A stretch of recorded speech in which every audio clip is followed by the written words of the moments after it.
क्या आपका भी सपना है गवर्नमेंट जॉब पाना? क्या आप भी घर बैठे बहुत ही कम फीस पर गवर्नमेंट जॉब की तैयारी करना चाहते हैं? क्या आप भी एक सीजी व्यापम टॉपर से गाइडेंस लेना चाहते हैं? तो डाउनलोड कीजिए गूगल प्ले स्टोर से योगेन साहू क्लासेस ऐप। यहाँ आप स्टोर में जाकर कोर्स परचेज कर सकते हैं।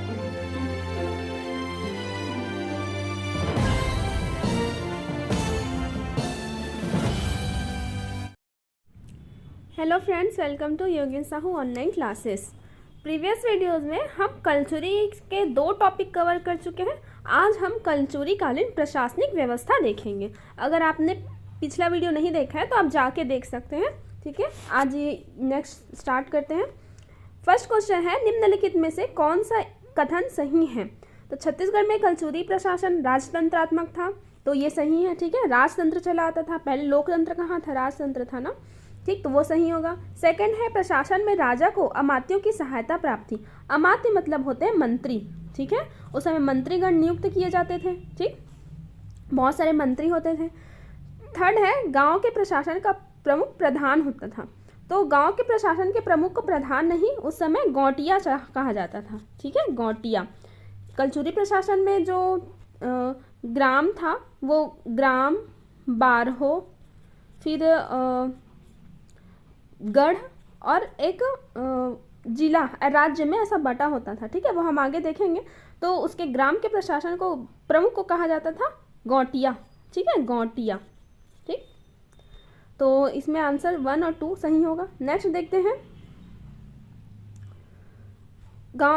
छत्तीसगढ़ में कलचुरी प्रशासन व्यवस्था राजतंत्रात्मक थी, सही है। राजा की सहायता के लिए मंत्री अमात्य होते थे, सही है। संपूर्ण कलचुरी राज्य गढ़ों में विभाजित था, तो गढ़ में विभाजित था, मैंने अभी बताया, तो वो भी सही होगा। ठीक है, तो ये तीनों कथन सही होंगे। ठीक, नेक्स्ट है, कलचुरी प्रशासन में राजा के अधिकार सीमित थे। तो दूसरा कथन है, प्रशासन के विभागों का दायित्व अमात्य मंडल के सदस्यों पर होता था। तीसरा है, राज्य गढ़ों में विभाजित था तथा प्रत्येक गढ़ में 84 ग्राम होते थे। तो गढ़ का विभाजन तो सही है। ठीक है, गढ़ में विभाजित था, प्रत्येक गढ़ में 84 ग्राम होते थे।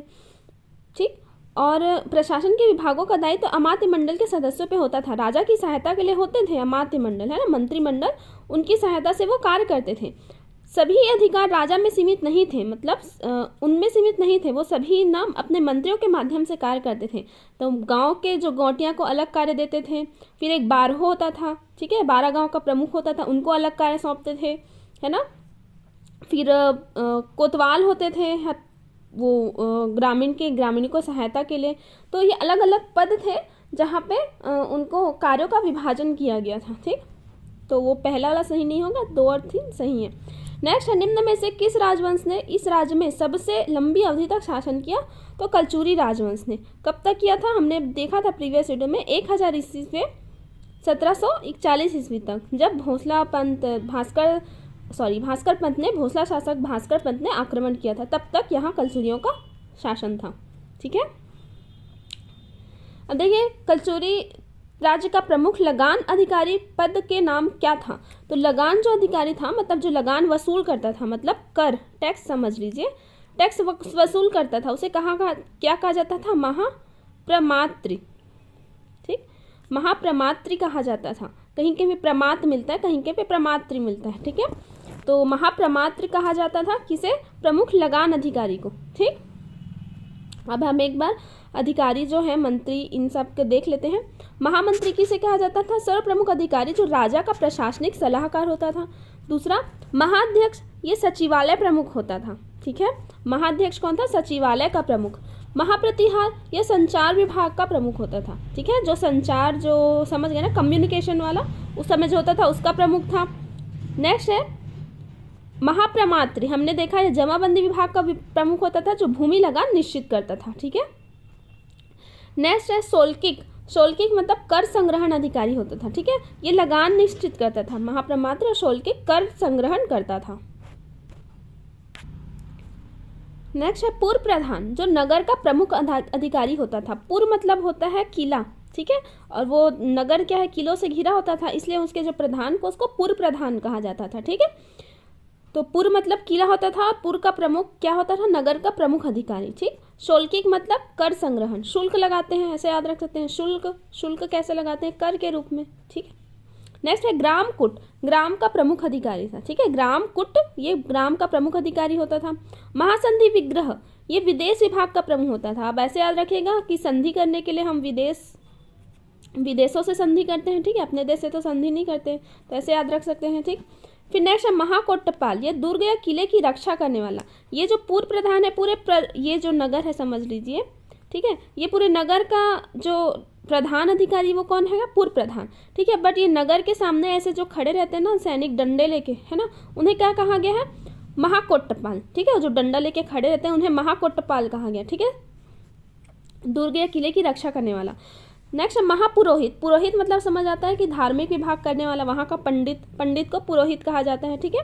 फिर ग्राम या ग्रामागमिक। ठीक है, ग्रामागमिक मतलब ये यातायात प्रबंधन दिखाया था। ठीक है, इसे गमागमिक भी कहा जाता है कहीं कहीं पे, ग्रामागमिक या फिर गमागमिक। ठीक है, ध्यान में रखिएगा।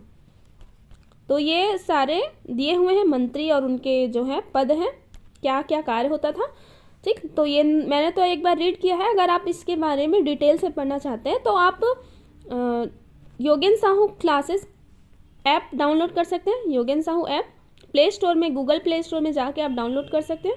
ठीक है, वहाँ पे आपको हॉस्टल वार्डन और पटवारी के लिए अलग से बैच स्टार्ट किया गया। ठीक है, तो आपको वो भी एक क्रैश कोर्स के रूप में आप परचेस कर सकते हैं। ठीक है, तो ये सारे जो हम कर रहे हैं वो आने वाले एग्ज़ाम में सभी में काम आने वाले हैं। ठीक, तो आप पूरे परचेस करके आप देख भी सकते हैं और इधर क्वेश्चंस भी सॉल्व कर सकते हैं। ठीक है। नेक्स्ट है निम्न में से कौन कलचुरी शासन व्यवस्था का अधिकारी था। तो दीवान, गौटिया, दाऊ ये तीनों कलचुरी शासन व्यवस्था के अधिकारी थे। ठीक, तो सबसे पहले जो था, अब मैं प्रशासनिक व्यवस्था बताती हूँ। सबसे ऊपर था मंडल, मंडल के नीचे आता था गढ़, गढ़ के नीचे आता था बारहो और सबसे नीचे आता था ग्राम। ठीक है, ग्राम ये बारहो है और ये गढ़। ठीक है, तो ग्राम होता था, ग्राम के प्रमुख गौटिया कहलाते थे। बारहो का प्रमुख दाऊ कहलाता था। गढ़ का प्रमुख दीवान कहलाता था और मंडल का प्रमुख महामंडलेश्वर कहलाता था। ठीक है, तो ऐसा क्रम याद रखिएगा। ठीक है, मंडल, गढ़, बारहो फिर ग्राम। ठीक, ये ऐसा है। नेक्स्ट है स्थानीय स्वशासन हेतु पंचकुल नामक संस्था किस शासकों ने बनाई थी। तो कलचुरी शासन में ये स्थानीय प्रशासन हेतु पंचकुल संस्था का गठन किया था। ये पंचकुल क्या होती थी, जो पंचायत के प्रमुख होते थे ना, पंचायत के प्रमुख, उन्हें पंचकुल कहा जाता था। ठीक है। नेक्स्ट है जोड़ी मिलाना है, कौन कौन से हैं। तो अभी हमने देखा है कि कौन कौन से विभाग का है। तो महासंधि विग्रह का हमने देखा था सबसे पहले कि वो विदेश विभाग का था। ठीक है, फिर देखे थे महाक्षपटला तो नहीं था। दांडिक, दांडिक क्या होता था, न्याय विभाग का होता था। महाधर्म कणिक तो ये धर्म विभाग का है और महाक्षपटलिक यह राजस्व विभाग का है। ठीक है, ठीक, यहाँ पे भी लिखा हुआ है, देख सकते हैं। ठीक, आगे बढ़ते हैं। कलचुरी कालीन गढ़ व्यवस्था ये प्रशासनिक व्यवस्था का हिस्सा है, इसे भी देखते हैं। कौन सा कलचुरी शासन काल में रतनपुर राज्य की इकाई नहीं थी। तो राजनांदगांव, राजनांदगांव रतनपुर की राज्य की इकाई नहीं थी। लाफागढ़, सोनाखान और उपरोड़ा, पोरी उपरोड़ा जो कोरबा में है, तो वो जो एरिया है ना, मतलब कलचुरी प्रशासन के अंतर्गत आती थी। ठीक है, रतनपुर के अंतर्गत, पर ये जो राजनांदगांव है वो शामिल नहीं था। यहाँ पे देख सकते हैं कलचुरी शासक कल्याण सर के शासनकाल के दौरान में छत्तीसगढ़ में प्रशासनिक सुधार कर गढ़ व्यवस्था की शुरुआत की और प्रदेश को कुल 36 गढ़ों में विभक्त किया, जिसमें से प्रत्येक गढ़ में 84 गांव होते थे जिनके प्रमुख को प्रधान या दीवान कहा जाता था। प्रत्येक गढ़ों के अधीन 7 बारहो होते थे जिनके प्रमुख को दाऊ कहा जाता था, जबकि बारहो के अधीन 12 गाँव आते थे। बारहो मतलब 12 गाँव, ऐसे याद रखिएगा। ठीक, ब्रिटिश अधिकारी में चिस्म के अनुसार इन्हीं गढ़ों के आधार पर क्षेत्र का नाम छत्तीसगढ़ रखा गया। ठीक है, इस प्रदेश के 36 गढ़ों में से 18 गढ़ रतनपुर शासकों के अधीन थे, जबकि 18 गढ़ रायपुर शासकों के अधीन था। यह विभाजन शिवनाथ नदी के उत्तर और दक्षिण के आधार पर हुआ था। ठीक, ये जो शिवनाथ, ये छत्तीसगढ़ है ना, ये छत्तीसगढ़ है समझ लीजिए। तो यहाँ से शिवनाथ नदी अंबागढ़ चौकी यहाँ राजनांदगांव से निकलती है, ऐसा जाके महानदी में मिलती है। तो शिवनाथ नदी को बॉर्डर रेखा मानकर इधर के कुछ गढ़ जो है रतनपुर शासक और इधर के कुछ गढ़ हैं वो रायपुर शासकों के अधीन था। ठीक है, 18 गढ़ में बांटा गया था। ये पूरा गढ़ के बारे में बताया गया है, तो आप पढ़ सकते हैं चाहे तो। ठीक है, मैं अभी स्किप कर रही हूँ, ये आपको डिटेल वाले कोर्स में आपको पढ़ने को मिल जाएगा। ठीक है, हम अभी क्वेश्चंस देखते हैं। नेक्स्ट क्वेश्चन है